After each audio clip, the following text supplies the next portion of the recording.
am Saul. He is Paul. And we're here to give you a local rundown of all of the news that's been happening since we've spoken last. And there has, boy howdy, been a lot of it. Everything from an election that took place this very week, a article that we put out about a tourism recession that could be taking place in South Walton County that could have huge implications for our area. Prosecutors dropped charges against a man who was accused of molesting a child in Crestview. And then finally, we're going to talk about whether or not Niceville is thinking about eliminating an affordable housing option for people here in the area, especially with the shortage being so acute for affordable housing in this area. A chock full show, and that doesn't even include the stuff that we're going to preview for you. So let's get right into it right after I tell you this. This whole is brought to you by Steve Shutt and the folks at Movement Mortgage. And here's the thing, you're going to need a mortgage. And with all the companies offering roughly the same rate in the long run, don't you want somebody that's, well, local that you can get a hold of after you need, have a couple questions answered? You want them to be there, right? So I'm here in the Movement Mortgage Studios all day, and I can tell you that I hear call after call from people who've actually gotten their mortgages and call in with questions after the mortgage is closed, and frankly, everybody could just kind of walk away and never talk again. But Steve and his team are here with you during and after the process to keep everything on track. If that's not enough, Movement Mortgage team donates so much money. They literally should have a dump truck for the amount of money they give away, creating charter schools in low-income areas that don't have good schools in the United States. And they do stuff here locally, like supporting A Bed for Me and Crisis Aid for Littles and Mom, also known as the CALM organization. So you need a mortgage either way. Don't you want the people you get it from to make life easier and the world a better place? Movement Mortgage, check them out. The Steve Shutt team right here in town in Niceville. You can get them at 850-897-8971 or head to the link in this description. And with that, Paul, I think that we should just lead right into our top story that we have for today, and that is prosecution. The state attorney has dropped all charges against Robert Morris Watson III. He was a gentleman that was arrested on through the mud, and they made such a production out of his arrest, only to have the whole thing fall apart and him be acquitted. Big ups to you for not only covering the arrest but also the acquittal. I hope that Mr. Watson feels like he was covered fairly, and that we're doing the best that we can via not only our Paul and Saul show but also through you updating the article to put his name back in good spirits in people's mouths. And this is a crazy story. I feel for him. His name was definitely dragged through the mud, and he was arrested in such a crazy way. They should have just let him come in like he was planning to. Yeah, well, they dropped the charges right before a motion hearing last week. And in the document that I was finally able to obtain from the clerk's office, it essentially said like, hey, we went through the evidence. We looked through the kid's testimony, and they couldn't point out the right person. They couldn't say anything that happened to them that was of a sexual nature. And so the state attorney said, look, we're out of here. We're not doing this. This doesn't have anything with any weight to it, and we're just not gonna pursue it. And then finally, to their credit, right, Crosspoint came out and made a statement about this. In their initial statement, they said like, hey, this is what has happened. Somebody has been arrested and charged with this stuff. We've removed them from the volunteer list. We've taken them off campus. Then they put out another statement that said like, hey, we're still following this, and continue to pray for everybody involved. So it was, I would like to think that like everybody's been made whole, but I can't believe that, right? Like there's just been too much about this to where somebody can feel like, oh yeah, you know what, whatever, see ya. But yeah, I mean, innocent until proven guilty obviously is the way to go. And I guess the one thing that if I had an opportunity to talk to Mr. Watson directly would be, over time, people have short attention spans, and this thing's going to go away fairly quickly. And then even if people Google it, the true story is going to come out in these news articles. But yeah, you do feel for him for being called out on these such crazy accusations. But big ups to Crosspoint. I know they have things in place to kind of prevent these things from happening, as do a lot of churches in the area. And so, the number one thing is to keep the kids safe. And so I think they're all trying to continue to do that. We want a strong community where kids can feel safe. All right, so turning on to something that's not maybe as directly negative, but it's still not great. We might have a small recession here in Walton County. The Tourism Development Department over in Walton County just announced that they are down almost 10%, 9.2 to be exact, on their tourism revenues year over year from last year. And Okaloosa County said just a couple of weeks to us that they're down about 5%. And so we put this story out initially just talking about like, hey, these are the numbers, are not great. And the comment section really came up strong. And most people are saying like, hey, you don't think this is maybe about like the beach issue or maybe about the fact that everything is overpriced? I had one comment that like hit really well that talked about, hey, you know, I could spend $15,000 going to, you know, Rosemary Beach, or I could go to the Amalfi Coast for the week. And well, I'm not sure the Amalfi Coast, you can rent a place. That's super nice. Tight, but I think that might be an over exaggeration, but I mean, they bring up a good point. You definitely can go on a European vacation for 15 grand. And, you know, but, you know, we have a beautiful place. I think like post COVID, we were riding some COVID and post COVID highs. Mm-hmm. I would be curious the overarching trend line for like the last 5 to 7 years and how this falls. Like year over year change doesn't really hurt my head too much. But if this trend continued down another 10% next year and another 10% the next year, yeah, there's an obvious problem going on. So you're absolutely right. The beginning of this spike came in 2020 with COVID. Florida was the only place open. And so that's where people went to vacation. And really about 2023, I think, was the peak, at least in the data that I've seen, and it started to kind of slide. So yeah, maybe this is a reallocation. Speaking with Jennifer Adams Kemp, who is the Tourism Development Department Director here in Okaloosa County, she pointed out that, you know, she has about $8 million a year to spend on advertising specifically for Okaloosa County. And then she pointed out like, hey, Royal Caribbean has billions of dollars they spend on marketing. So I literally went and looked at their statement for their what do you call it when it has a publicly traded stock, their financials, right? Yeah. And I mean, they spent like 1.0 something billion on advertising. So a factor of whatever that is, 100 times factor. Is that right? Million to billion. Yeah. Maybe not. Listen, I think this is maybe much to do about nothing. I mean, I get it. You see a 10% slide, you start freaking out. But I think this is more macroeconomics, less about Walton and Okaloosa County specifically. There's still fantastic places to go to the beach. You can still find more budget-friendly stuff. You don't have to have the waterfront place for $15,000 a week or whatever it is. I would just say this is more of a macro national thing where, you know, you're seeing the price of luxury goods fall too, right? Less people are buying Rolexes and fancy purses, and people are being a little more conservative with their money.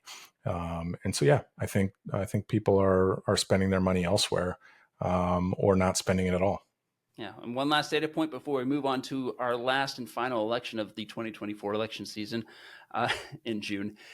The state of Florida announced that they actually are up for tourism here in 2025 compared to last year. So uneven application, maybe the changes from COVID, who knows? It's just a lot of information that we put in front of you so that you are aware of it. Now, moving on to that special election between Dondre Wise and Nathan Boyles for Florida House District 3. This is most of Santa Rosa County, excluding the Gulf Breeze area, and then the north and western part of Okaloosa County, which does not include Crestview. So relatively rural area, though it does include Navarre and Milton and Pace. So not everywhere rural. But Nathan Boyles came in with I believe it was a 2 votes to 1 share, 66% of the vote. He's a Republican, and he will be representing the state, or our area but to the west in the state legislature. And he's probably going to get to be able to vote on the state budget that's coming up in just a couple of weeks. Yeah, very cool. Obviously, this wasn't a surprise. Nathan was going to be the guy winning this, going up against a Democrat. I think also this is like his geographic wheelhouse, right? I mean, he was commissioner in Okaloosa County. and he runs a successful business that services northern Okaloosa County and some of the other counties as well. So, done deal. And we'll see how his voting record is moving forward, and that he represents us well. Yeah, and not for nothing, but because he is coming in a mid-year, this puts him at the front of the line for the next freshman class for leadership position. So Nathan Boyles, Speaker of the House. I mean, he's definitely. I mean, this is definitely a move to put him on, a bigger stage for political growth over time. I know somebody on this call that's got a relationship with him. Maybe you could have a meeting and talk about what the future is for him, whether it's off the record or on the record. But not a surprise that he won. Super excited to see how well he represents us. And he's one of those names that I think you're going to watch in the Republican Party moving forward at a state level, and maybe he's got ambitions for a national level. Who knows? Yeah. Well, speaking of wheelhouses, we're going to get into yours. Niceville last month talked a little bit about eliminating or changing its rules around accessory dwelling units at their city council meeting. They didn't do anything necessarily about it in this council meeting, but the couple at the center of this, I guess the word would be controversy about accessory dwelling units that put an accessory dwelling unit in their home came to speak, and they talked to the gathered assembly of both elected officials and people in the crowd like, hey, we have a special needs child. We have a mother-in-law who, recently lost her husband. This lets us have them in a place where we can take care of them long-term, give them what they need, and it's at an affordable rate. So please think about that before you make any changes. No response from the council on this one because it was obviously during public comment, but looking more generally at accessory dwelling units and what they could mean for our area, what do you see any changes that might eliminate these ADUs having for our area here in Niceville? I mean, I can't see the council eliminating them. Like they're really, really needed in our community. It's something that's going on around the country, and a lot of places are approving ADUs. We already have it approved for the city of Niceville and Okaloosa County. So I just can't see them regressing back to like getting rid of them. The real interesting thing is like, what should they look like and what should they feel like? And do we want to have rules around that? They're definitely design things that you can do to make them more aesthetically pleasing, maybe to match the primary house more closely in aesthetics and design. But I don't know, like we just historically in Niceville haven't had those level of rules outside of like HOAs. So I'd be really interested to see, what happens from this, if anything. I also wonder if the fact that there was no formal discussion about it at this meeting means like they're just sort of hoping it'll trail off and they'll just keep their current rules on the books and no changes will be made. But Mr. Schatzel on the council made it pretty clear that he wanted the leadership and management to make some proposed changes. So I guess we'll just see how it plays out. And not for nothing, but this ADU that was kind of at the subject, or was the subject of conversation last month, is already there. It's in. It had all of its permitting. It was all done legally. They have the paperwork. So that one's there no matter what. And so really this conversation is about what's going to happen going forward. Who's going to be left out or brought in the future. Yeah, listen, we have a housing challenge in Niceville. We have an overabundance of single family homes. We need more smaller square footage options, whether they be townhouses, whether they be apartments, whether they be accessory dwelling units or ADUs, which is what we're talking about. We have to have some solutions, and I would like to see the city and the county address it from all those angles and not just pick and choose one or two to address the issue. Let's use all the tools in the toolbox to try to solve the problem. Right on. And now that we've gotten through all of our main stories and stuff like that, it's time for our donor shout out. Quick thank you to our supporters who help keep Paul and Saul on the air, along with local news in your feed and in your inbox, at least when our website is up and running. Leon, John, and are this week's Joners. We really do appreciate you guys. You keep local journalism going, and for that, we can't thank you enough. So a look ahead into the stuff that's been going on during this week and is going to affect into next week. Over in Valparaiso, the fire chief, Charlie Franks, is out. He was a contracted employee. He is now gone, and a commission vacancy has been filled by a Brian Griffin. We're going to have a story about him here in the next little bit, but that's what you need to know about what's going on over there in Valparaiso. But I mean, there's just so much there, especially with that fire department. Spoke with David Deitch, city manager in Niceville, and he says this is kind of a golden opportunity for us to merge all these fire departments and maybe either reduce overhead or increase service, levels, get rid of additional trucks we don't need or additional fire chiefs we don't need. And the reason we can do that is because Tommy Mayville, Niceville fire chief, is retiring in a month. Charlie Franks is out. David Birch at East is approaching retirement age, and the rumor mill is saying that he is getting out pretty soon. And that leaves the North Bay fire chief, who I've heard tell is looking for a move back to Pace. So it's Brave New World, and we're just living in it. What do you think? One fire department for the middle of Okaloosa County? I mean, I would like to see that for economies of scale, and just overall benefit to taxpayers. I think it's super interesting because Valp had a goal of setting up something independently, and they hired the fire chief to do that. And then now he's out, and the explanation is a difference of opinion on what things should look like in the future. And so I'm like, boy, that happened quickly. Like he got hired to build something independent, and that's what you said you wanted him to do, and you hired him to do that. Now you're claiming there's a difference of opinion. You would think during the interview process, everyone agreed to kind of what the future strategy was. So I don't know, something sort of smells funny there, or, lines got crossed or what have you. But sure. I mean, I think I agree with David Deitch on this one. Like, this is an interesting opportunity for us to consolidate. And there is opportunity here to save the taxpayer some dollars and to provide better service. And you and I talk about it all the time. Out of all the jurisdictions here locally, Valparaiso is in a very tough spot from a financial perspective, in future budgets. And they just don't have a tax base that's growing.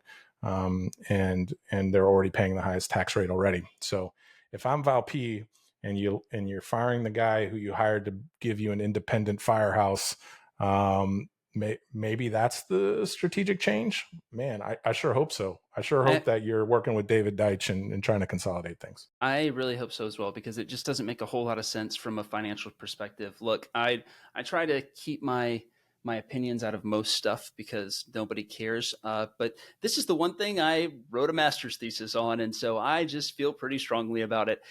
The fact that Valparaiso. Yeah, and I'm one of the few people that own property in all three jurisdictions: Blue Water Bay, Niceville, and Niceville City proper, and Niceville County, and Valp. And so as a taxpayer in all those jurisdictions, I would love to see some consolidation, and I would love to see some economies of scale. I really think the hard part, though, is, man, the city of Valp, some of their residents are really staunch against, anything Niceville related, anything county related. They have this autonomy that they feel like they have and that they want to keep. And man, I just think some of that is just really ego and not thinking of the broader picture. But man, I guess we'll see how it plays out. I guess we will. Moving over to Niceville, we've already talked about accessory dwelling units, but the Taiwan Sister Cities initiative did kind of come up in recent days. David Deitch had been over there to talk to the mayor of New Taipei City about the potential for a new sister city program. Future is bright, but he hasn't brought anything in front of the city council officially yet. So we're going to be keeping an eye on that. Over in the Okaloosa County School District, they have decided to add 3 new safety roles to the district's payroll staff, a director, a technician, and a coordinator that are going to make sure that the schools are as safe as humanly possible, keep up with the new laws and regulations that are coming down from the state, stuff like that.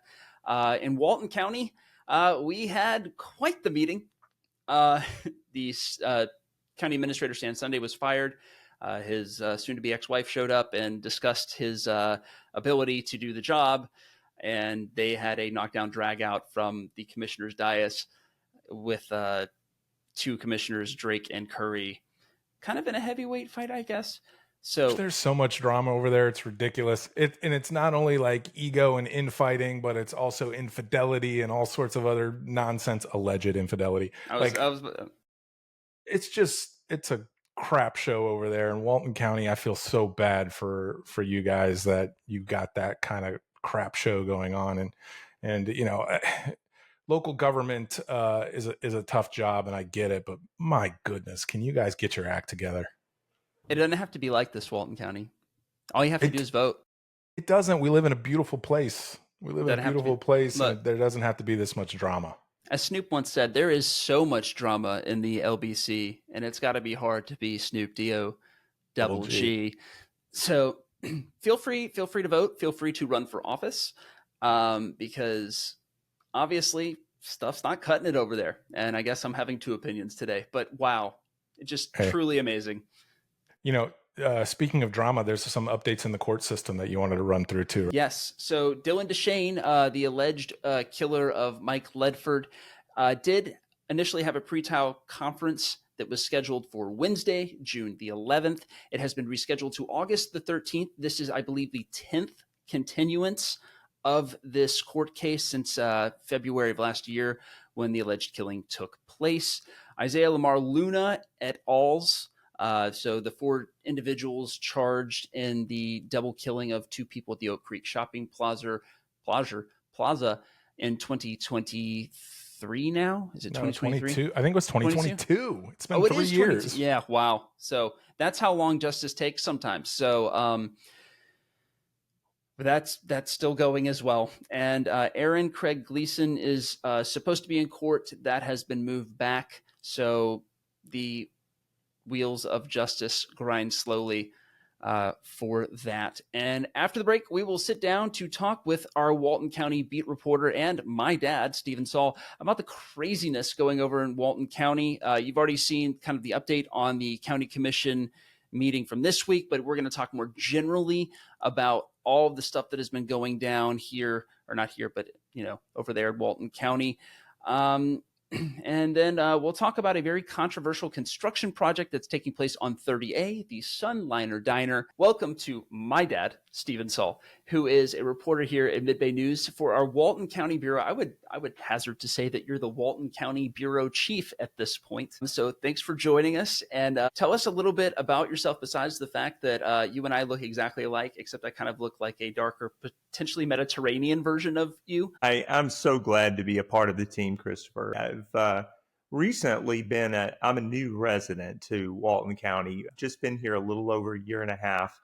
And when you and I visited, I've been a fan of Mid-Bay News from Okaloosa County and learning about the county in that way. But when we put our roots here in Santa Rosa Beach, I began to pay attention to what was going on, not only in my local homeowners association, but in the community at large, becoming very familiar with the 30A corridor and beginning to see that there were elections taking place and many great things going on here. And then you and I had the conversation about the opportunity to expand Mid-Bay News into Walton County. And I was really fired up about that. I will tell you that in the last week at a Tourism Development Council meeting, one of the committee members came and introduced himself to me. He's seen me at the meetings, and so he knows that I'm there with my Mid-Bay News credentials on. And he said, I just want to thank you for coming and being a part of this because we need reporting here. And I think that not only is this an opportunity for a new fledgling reporter, but it is also an opportunity to get the word out about what really is going on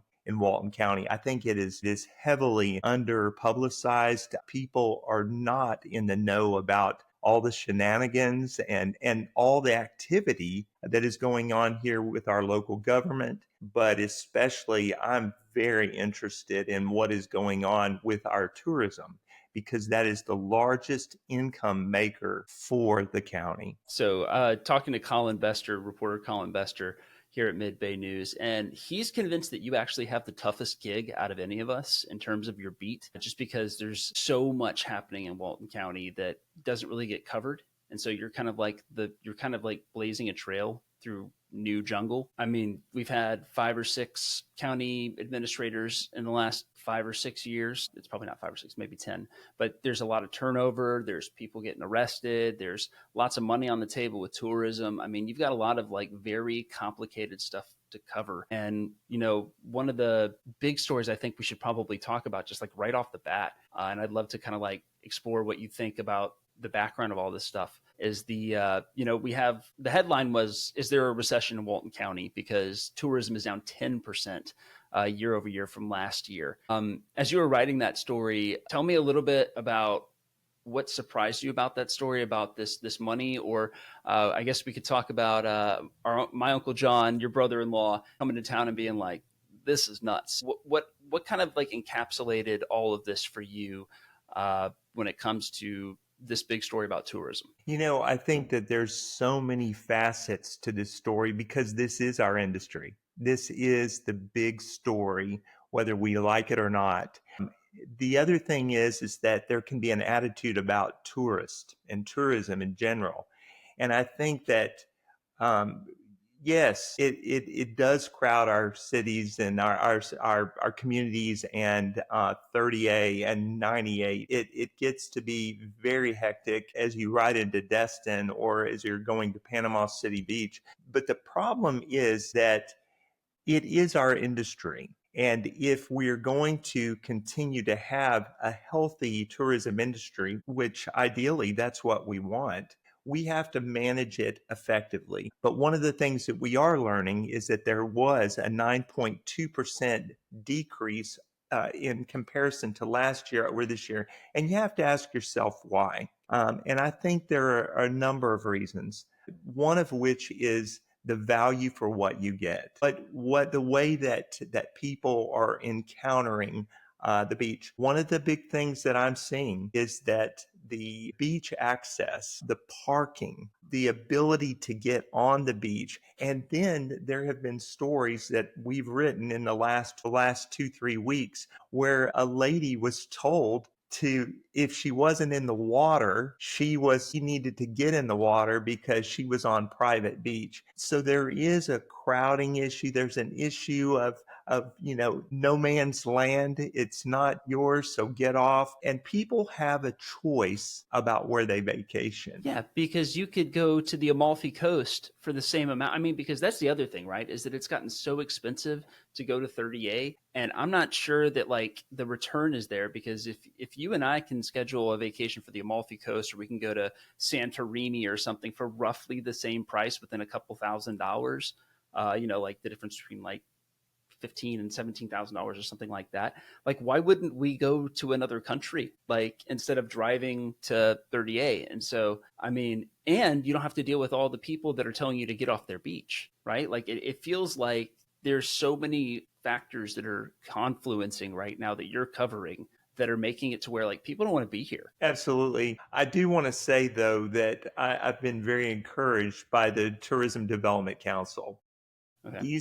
These 9 seats that represent and look at what's going on are I think they have the pulse on what is going on. But the bottom line is, what are the county commissioners going to do with this great resource that we have, and how is it going to be managed and maintained? The other thing that operations within Walton County is very busy is there has been, to their defense, great work and great initiative that have been done to put in to handle parking, to have offsite parking so people can, for instance, take a tram into Grayton Beach, and can park and ride and get where they need to go. I think that is also, as a tourist, when I got on the tram myself, I felt like a tourist. It is a friendly way to get from point A to point B. There are good things that are going on in Walton County. Please don't hear me say the opposite. But I do think that you're right, that visitors, tourists have a choice, and it needs to be a good price for what they do. But when they get here, the experience needs to be great. We need to really look at I think our county commissioners and our Tourism Development Council are taking a look at our infrastructure right now and finding out the best way to handle that. One other thing that I will mention, Christopher, is the talk recently that was very interesting with regard to the PGA golf. I was about to bring this up if you weren't, because I think it's fascinating. We've been talking about it here in the Movement Mortgage Studios, and just about whether or not bringing golf here is the thing to do. The prevailing wisdom in this studio is like, hey, this is something that we should probably investigate, but it also comes with a pretty hefty price tag. So let's just start there. What was the initial proposal from the PGA, and then what happened? So the initial proposal was that it was going to be a 5-year contract. This is what the PGA wanted. They wanted a 5-year contract with Walton County, and that the tour would be housed at a golf course to be named. It was not named. And then it would be Sandustin. Right. And then the price tag would be $5 million a year. So over the 5 years, $30 million. And that was a large bill and a tough pill to swallow. And so ultimately the TDC kind of said, we'll kick it up to the Walton County commissioners, who then said, can you come back with like different information? Is that pretty much kind of what happened, long and short? It is. In the last Tourism Development Council meeting, what they did when they were looking at this issue, they are not going to budget for it. They're not going to put money they're not proposing to put money in the budget for the tour, the PGA Tour. Because it's a huge amount relative to the total amount of money they bring in, right? Right. And one of the conversations that was had by Matt Algarin, who is the tourism director, he said that in trying to find maybe potential co-sponsors, those that might be interested in it, he was not having luck with that. And there are reasons for that. People want some solid answers. They want to know where it's going to be held, when it's going to be held. They want to know the property. They want to know who is going to benefit from this. And so there were too many unknowns. And so there weren't companies or corporations or resorts that were coming in behind saying, okay, we'll be a sponsor for this with you. And so at that point, it's too big of a risk. One of the things that Commissioner Drake shared from the BCC, from the Board of County Commissioners, Commissioner Drake said that we are beach and sun. That's our what we're known for. Right. Yeah. That we are not like Myrtle Beach, where we're known as a golfing community. So the attraction there is that, and I think that there's some wisdom to that to be able to think about what is our niche and how do we develop that and really be the best at what we offer there. I do want to ask you one more thing before we go. What has been the most surprising thing about either journalism or reporting in Walton County that has kind of caught you by surprise since starting here at Mid-Bay News? Interestingly enough, one of the things that you've shared with me as my boss is that you've said that we tell the truth and that we tell it as it is. We want to give the customer, the reader, those that follow us and trust us with good information that is trustworthy and is the best that we can give them for that moment. And one of the things that I've learned is that as a new reporter, it really is interesting when you have a heart about something to be really fair and I've learned that sometimes the way even an argument or a story is posted can show bias. And so it's been a learning event for me. It's been fun. I am so excited about being a reporter. But one of the things that's great is I love Walton County. I love living here. I am so glad to be a part of this community. And because of that, I feel like there's an ownership. It was an interesting thing the other day, and I have to tell this story, is that there was an individual who works for the county, and I questioned him about something that I did not understand. And he was very upset with my question. And he said to me, "Are you speaking as a reporter? Or are you speaking as a resident?" And I looked at him and I said, "I'm speaking as both." Because the investment here is that Walton County is worth it. It is a great place. And those who serve on our commission, those who serve on the council, anybody that serves in any capacity needs to realize that this is a gem. This is a precious piece of dirt or sand that needs to be. So I'm glad to be on your team, and I'm having a great time. Well, Dad, thanks for humoring me for today's Paul and Saul interview, and we'll have you back on soon to catch up with you and learn more about the tomfoolery, chicanery, roguishness, and all-around bedevilment that is Walton County politics and the news thereof. But until then, thanks a lot, Dad. Interview. All right, and we'll start with Hat on segment 4. Welcome back, everybody. Thanks so much to my dad and Walton County beat reporter Stephen Saul, who is doing an excellent job, both being my dad and being the Walton County beat reporter. It would be awkward if you had to fire him one day.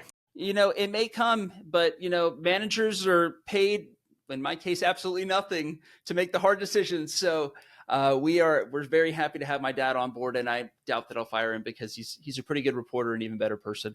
So before we do that, though, you're rocking a noggin toboggan that we haven't discussed. I am. So no one sent me a hat this week to public, so I really want people to send these hats in because I'll wear them and we'll talk about your company, your business, your restaurant, whatever. Send me a hat and I'll wear it. But so I picked one of my own today. Mm-hmm. And so I don't know if you've noticed, but the kids these days are wearing hats that have print upside down. These youths are incorrigible. It's crazy. And so just to prove this isn't like backwards or whatever, or, in a mirror, like it's just upside down. You know what we need to do for the next time somebody doesn't give you a hat? We need to make City of Evil hats, but have like nice, like Niceville, like almost like very tamped down. So it looks like they're like just broken lights. That's an opportunity. It's a marketing opportunity. So this is a one-off hat. So if we get a lot of love in the comments about the hat, maybe we could start making them. Yeah. Right? Well, why don't I make a fun little screenshot where you smile and we make it there it is. There it is. We did it. Look at us. We're so good at stuff. And so with that hat plug, let's talk a little bit about our community notes. First of all, plenty of emails and comments about our coverage of Robert Morris Watson III. Let's talk about it. So many people, I would say, were happy, not happy, felt like it was a good enough job covering. And frankly, I think we did a very good job covering it from stem to stern. We talked about the arrest. We talked about the sheriff's involvement in that arrest. We talked about court hearings. We talked about what happened when the case got dropped. But some people did not like the fact that we covered it at all. And that is definitely an opinion that one can have. I think it's fair to have that opinion. And I think it's important that I address it. So the reason that we decided to cover it and made sure that we did it from beginning to the end is because, first of all, if we're going to cover an arrest, we should cover it all the way to its conclusion. That is the policy here at Mid-Bay News. But secondly, we need to cover it because it's of community note. Whether or not somebody has done something is not immaterial, but the arrest matters. And the way that people respond to stuff, organizations like Crosspoint respond to stuff, organizations like the sheriff's office who decided to put that picture up respond to stuff, that stuff matters because ultimately they're accountable to you, the voter and the viewer. So we are going to continue to cover stuff like that. I think it's important, regardless of what the outcome is, we're going to continue to do so. Moving over to Robert Murphy, one of my former colleagues at the Okaloosa County Board of County Commissioners, says that of the losing of the market share in Walton County, that, quote, it's a lack of infrastructure to support the volume. I think that's a solid take as well. I mean, there's, only so much roadway you can build. But the way that we do tourism in the future, Jennifer Adams Kemp over at Okaloosa County talks all the time about decreasing the visitor count and increasing their spend. And that change takes kind of a ideology change in the way we market and we do stuff here. But it's one of those things that takes time, and the more expensive vacationers, the harder one to get. There's not as many of them. Yeah, that's absolutely true. I mean, infrastructure is always a challenge in vacation places. I mean, I've been to the Outer Banks and some of those places, and the single bridges across, the water to get to the Outer Banks, they're backed up for hours on end. So yeah, I mean, sure, infrastructure is part of it, but if you're trying to pull a certain type of clientele and their average spend is really high, when there's a recession, you're going to take a little bit bigger of a hit. And so I think that's what we're seeing in Walton County, just like we talked about earlier. And Michelle Watson talked about the ADU controversy in Niceville. She said, quote, "It's her home," talking about the family. "Look at all the boats that are in people's driveways or in yards or in RVs. They're caregivers to an aging mother and child with disabilities. Get a heart and get a life. Leave them alone." And I tend to lean that way as well. But I also understand that, hey, you don't want to have to look at something that you didn't sign up for when you bought the house. But that's that particular neighborhood let their HOA expire, so that's on them. I 100% agree with you. And I think that that is 100% on them. But I also, I think it's important to acknowledge that, like, hey, I don't think that they're doing stuff out of spite. I don't think they're doing it just to like be mean and put stuff in there that other people don't want. Of course not. I think it's important. And it speaks to, and I'm going to get philosophical. Here we go. Jean-Jacques Rousseau, in his book, The Social Contract, which is my favorite book, talks about how man is born free, but everywhere he is in chains. And that is not a knock against chains. If you read the book, it's a realization that we have ultimate freedom to do whatever we want at all times, but we sacrifice some of that freedom to live together in society and make all of our lives better. And sometimes the aesthetically pleasing gets sacrificed so that we can make sure that people have a good life, that kids that have autism have a place to be safe and loved, and mothers-in-law who are, suffering from a recent death of their spouse have a place to recover from that death and be with their family. And that's not always fun for everybody else to see an ADU that they didn't see there beforehand. But again, it's the social contract. We have an obligation to one another. And this feels like so very little to give in order to make something like that happen. Well, I'll take a slightly different tact. It's just property rights, and you should be allowed to do certain things with your property. And if there's no HOA that you signed up for that dictates what you can and can't do, then you should be able to do whatever it is within the rights of the jurisdiction that you live in. And it's really nice that they're doing this for an elderly family member or their child with autism. But fundamentally, if they wanted to put it in their backyard and rent it to a stranger who happens to be a nurse, a teacher, a youth director at their church, like, that's their right too. We don't need the soft and squishy story, but it's nice to have in this case. But they should be able to rent that sucker out too if they wanted to. But for no fewer than 6 months. No short-term rentals, according to city. No short-term rentals, so it has to be 6 months and 1 day or greater. That is exactly your darn tootin', Paul. And I feel like this is like a concurring opinion, the Supreme Court, where it's like one person comes from one place and one place comes from the other, but they get the same amount of votes, so they go for it.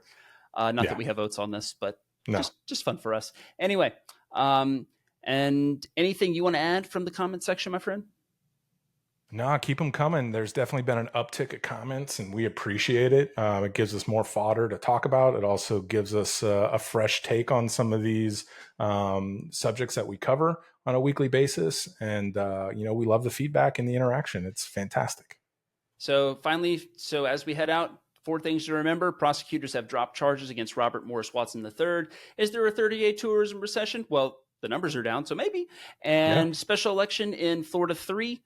Nathan Boyles will be representing everywhere from Holt to Milton and Pace to Navarre over there, and has a pretty good chance at leadership here in about 7 years. And then finally, will Niceville eliminate the accessory dwelling unit? Probably not. Probably not. Thanks, as always, for watching. Please follow and subscribe or click whatever button makes us show up in your feed more, because we want you to see our faces as much as possible because of our runaway vanity at this point. And of course, next week, we're going to have another guest on the show. I'm not exactly sure who it is. I have a couple lined up that are going to be pretty exciting with some good background on the county here in the next little bit. And then, as always, thanks to our sponsors who make this happen. If it wasn't for y'all, we wouldn't be able to put it on. So thanks again. And Paul, got anything to say to these fine, fine people? Be nice, Niceville. You've heard the man. That's it. We're done.